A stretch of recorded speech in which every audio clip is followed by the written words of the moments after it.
अस्सलाम वालेकुम जी, मेरा नाम आमिर बिलाल है।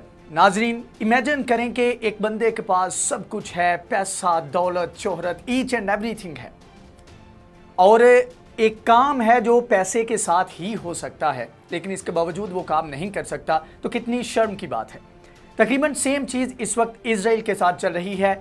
मुकम्मल कोशिशें करने के बाद फ़लस्तीनियों के अगेंस्ट अब ईरान के अगेंस्ट जो है मुकम्मल लॉबिंग की जा रही है। तमाम तर इक़दाम जो उठा सकता है इजराइल, वो तमाम तर इक़दाम उठा रहा है और कोशिश कर रहा है कि किसी तरीके से अमेरिका को कन्विंस किया जाए कि ईरान के साथ डील करने की बजाय ईरान पर हमला कर दिया जाए। आज की वीडियो में मैं आपको बताऊंगा कि किस तरह से ईरान के एक न्यूक्लियर रिएक्टर के ऊपर अटैक किया गया, उसके बाद ईरान के अगेंस्ट लॉबिंग की जा रही है और किस तरह से अमेरिकन जो ऑफिशियल हैं उनके साथ आईडीएफ के जो चीफ हैं, इजराइल डिफेंस फोर्सेस के जो चीफ हैं, उनकी जानिब से वहां पर किस तरह से पूरे 3 से 4 दिन गुजारे गए और कन्विंस करने की कोशिश करते रहे कि आपने न्यूक्लियर डील साइन नहीं करनी। इसके अलावा ईरान के लिए एक अच्छी खबर है कि ईरान के ऊपर से बहुत बड़ी पाबंदी जो कि बैकबोन है ईरान की मईशत की, वो पाबंदी अमेरिका की जानिब से हटा ली गई है। एटलीस्ट ईरान का ऐसा कहना है। इन तमाम चीज़ों के ऊपर आज की वीडियो में बात करेंगे। पहले बात कर लेते हैं कि किस तरह से आईडीएफ चीफ जो है वो लॉबिंग कर रहा है ईरान के अगेंस्ट।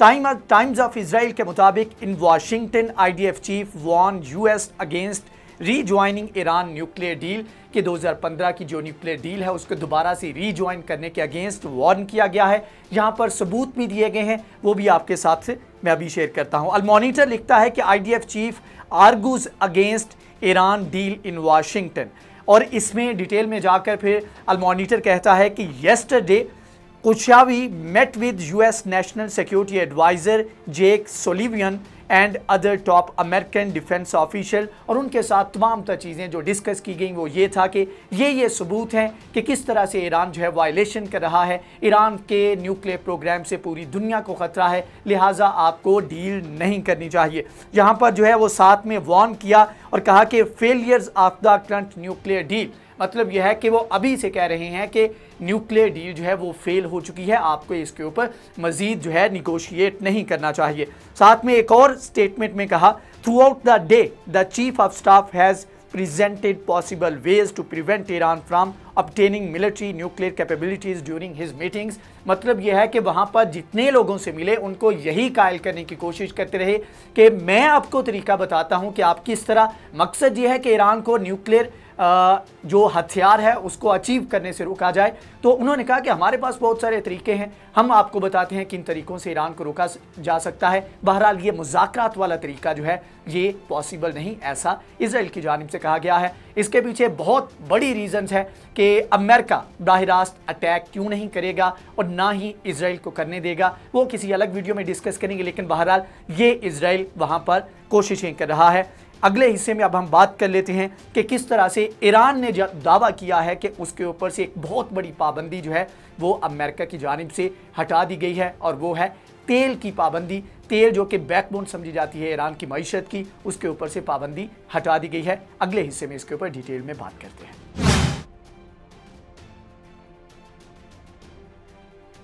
नाज़रीन, तमाम तरफ सूरत हाल में जहाँ पर मुज़ाकरात चल रहे हैं तो ईरान की जानिब से बहुत सारे मुतालबात रखे गए थे और आयतुल्लाह ख़ामनेई साहब की जानिब से यहाँ तक कहा गया था कि तमाम तर पाबंदियाँ, और इवन के सैयद इब्राहिम राइसी जो नए सदर हैं ईरान के, इनकी जानिब से भी कहा गया कि तमाम तर पाबंदियाँ जो कि 2015 के बाद से लगी हैं उन तमाम पाबंदियों को ख़त्म करें, तब फिर कोई बातचीत करेंगे। तो रिसेंटली रिपोर्ट्स भी आई थी और इसके ऊपर अमेरिकन जो ऑफिशियल थे उनमें से नाम ना बताने की शर्त पर एग्री भी किया था कि बहुत सारी पाबंदियाँ अमेरिका ने हटा दी हैं। और यहाँ पर ट्रिब्यून, द एक्सप्रेस ट्रिब्यून लिखता है कि US agrees to lift oil sanctions on Iran says Tehran, यानी कि तेहरान कहता है कि पाबंदियां हटाने का फैसला किया गया है। रॉयटर्स लिखता है कि Iran says US to lift oil sanctions, US says nothing agreed America यहाँ पर अगेन डिनाई करता है। जारी बात है डिनाई करेगा, अगर नहीं करेगा तो फिर घर अपने जो है वो काफ़ी ज़्यादा सुबकी का सामना करना पड़ सकता है। अल जज़ीरा लिखता है कि Iran says it has broad agreement with the US on lifting sanctions, मतलब कि एक बड़ा मुआहदा कर लिया गया है कि किस तरीके से ये पाबंदियां हटाई जाएंगी। और इसके ऊपर अल मॉनिटर कहता है कि serious differences remain in the nuclear talks, US official says. और उसकी भी रीज़न समझ में आती है क्योंकि ईरान ने बहुत सारे अपने जो टैंकर्स हैं वहाँ पर ऑयल जो है वो भर के उनको रेडी टू गो जो है वो कर दिया हुआ है अपनी मुख्तलिफ पोर्ट्स के ऊपर। अब सिर्फ यकीन दिहानी चाहिए अमेरिका की जानिब से कि उसने जो एग्रीमेंट किया है उसके ऊपर अमल दरामद करते हुए तमाम पाबंदियों को ख़त्म किया जाए। लेकिन जो अमेरिकन ऑफिशियल है वो कहती हैं कि बहुत सारी चीज़ें हैं जिनके ऊपर अभी बात करनी बाकी है। अल जज़ीरा कहता है कि US may rethink Iran approach if no deal in foreseeable future, मतलब कि आने वाले फ्यूचर में, आने वाले मुस्तकबिल में अगर कोई डील पॉसिबल नहीं होती तो तमाम तर चीज़ों को फिर से रीथिंक किया जा सकता है। जो पाबंदियां हटेंगी उनको दोबारा से इम्पोज भी किया जा सकता है। बहरहाल ये एक क्रूशियल सूरत हाल है। जो ऑफिशियल हैं ईरान की तरफ से भी और दीगर ममालिक की तरफ से वो वियना में अगेन जो है वो पहुंचना शुरू हो चुके हैं। अब नेक्स्ट मीटिंग कब होगी ये अभी कंफर्म नहीं है, लेकिन जैसे ही इब्राहिम रईसी अपने ऑफिस में आएंगे तो उसके बाद कोई फाइनल डेट जो है वो दी जा सकती है। उसके बाद बहुत सारी चीज़ें तब्दील भी हो सकती हैं। ये सारी सूरत हाल इस वक्त इस डील के अंदर चल रही है। लेकिन बहरहाल दूसरी तरफ जिससे मैंने आगाज़ किया था कि इसराइल पूरी कोशिश कर रहा है कि किसी तरीके से ईरान को रोका जा सके और उसका मेन टारगेट ये है कि या बराह रास्त अटैक किया जाए या इनडायरेक्ट अटैक किया जाए ईरान की न्यूक्लियर फैसिलिटीज़ के ऊपर। इसी तरह के एक अटैक किया गया है ईरान की जानिब से, उसके ऊपर आखिरी हिस्से में बात करते हैं।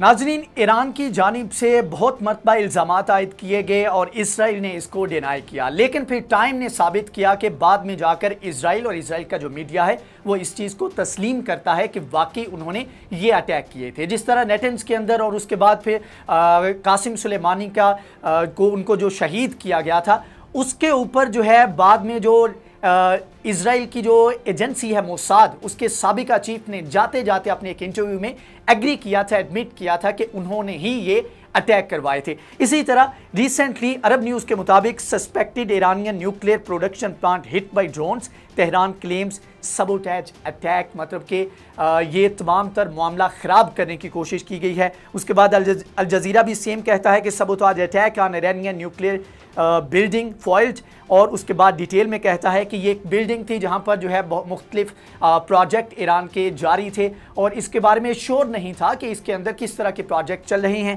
तो इसके ऊपर अटैक किया गया है। ईरान की जानिब से इसराइल के ऊपर इल्ज़ाम आयद किया गया है जिसमें अल जज़ीरा कहता है कि A building belonging to Iranian Atomic Energy Organization has been foiled, Iranian media reported। और उसके बाद कहा गया सबोटाज अटैक किया गया है जिसमें तमाम तर मामला जो है उसको ख़राब करने की कोशिश की गई। आगे अगेन कहते हैं drone try to attack the building.